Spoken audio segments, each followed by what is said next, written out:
राधे कृष्ण राधे कृष्ण। वासना, अभिमान और ऐसना का त्याग करके परमात्म पद में प्रतिष्ठित होने की प्रेरणा तथा तत्वज्ञानी महात्मा की महत्तम स्थिति का वर्णन। श्री रामचंद्र जी ने कहा, हे ब्राह्मण, आपने अपनी उत्तम उक्तियों द्वारा जो यह सुंदर बात कही है वह सर्वथा सत्य है। समस्त भूतों की सृष्टि करने वाले परमात्मा अकर्ता होते हुए ही करता है और अभोक्ता होते हुए ही भोगता है। प्रभु, जो सबका अधिष्ठान और समस्त प्राणियों के हृदय में स्थित है, उस सर्वेश्वर, सर्वव्यापी, सच्चिदानंद, निर्मल पद स्वरूप ब्रह्म का मेरे हृदय में प्रत्यक्ष अनुभव होता है। श्री वशिष्ठ जी बोले, हे रघुनंदन, आत्मा ही आत्मा को जानता है। आत्मा ने ही आत्मा को संसारी बनाया, अर्थात इसने स्वयं या ज्ञान के कारण अपने आप को संसार बंधन में बांधा है। आत्मा ही अपने ज्ञान के द्वारा पवित्र होकर सच्चिदानंद स्वरूप परमात्मा को प्राप्त होता है। जो वासनाओं के बंधन में बंधा है उसी को बद्ध कहा गया है। वासना का भाव ही मोक्ष है। वासनाओं का सर्वथा क्षय हो जाने पर साधक संसार के बंधनों से सदा के लिए मुक्त हो जाता है।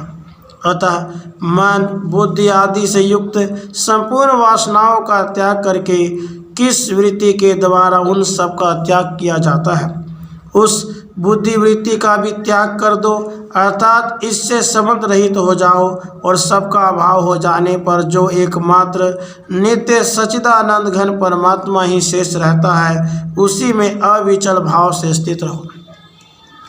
शुद्ध बुद्धि से युक्त रघुनंदन, प्राणों के स्पंदन पूर्वक कला, चेष्टा एवं संकल्प, काल, प्रकाश एवं तिमिर आदि का तथा वासना और विषयों का, इंद्रियों तथा समूल अहंकार का सर्वथा त्याग करके उनसे संबंध रहित होकर जो तुम आकाश के समान सौम्य, निर्मल, प्रशांत चित्त तथा चिन्मय रूप से विराज रहे हो, उसी सर्व सम्मानित रूप में स्थित रहो।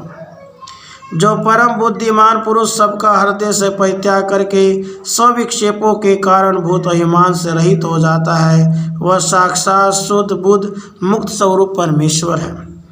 जिसके हृदय में अभिमान का अत्यंत अभाव हो गया है, ऐसा विशुद्ध अंतःकरण वाला ज्ञानी महात्मा ध्यान, समाधि अथवा कर्म करे या न करे, सदा मुक्ति है।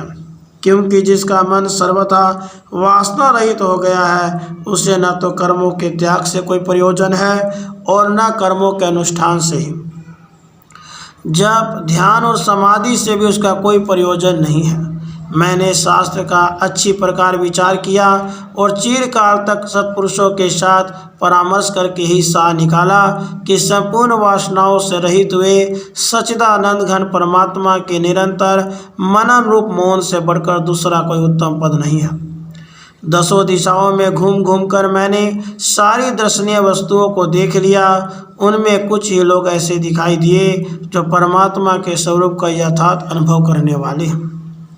मनुष्य के जो कोई भी लौकिक शुभ आयोजन है और जो भी उनके व्यवहारिक सत्कर्म हैं, वे सब केवल शरीर का निर्वाह करने के लिए ही हैं, आत्मा के लिए नहीं।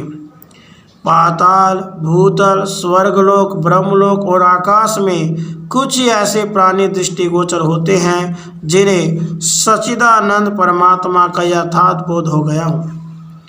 जिस ज्ञानी के यह ग्राह्य है, यह त्याज्य है, इस तरह से अज्ञान जनित निश्चय नष्ट हो गए हैं, ऐसा कर्तव्य दृष्टि से रहित ज्ञानी महात्मा अत्यंत दुर्लभ है।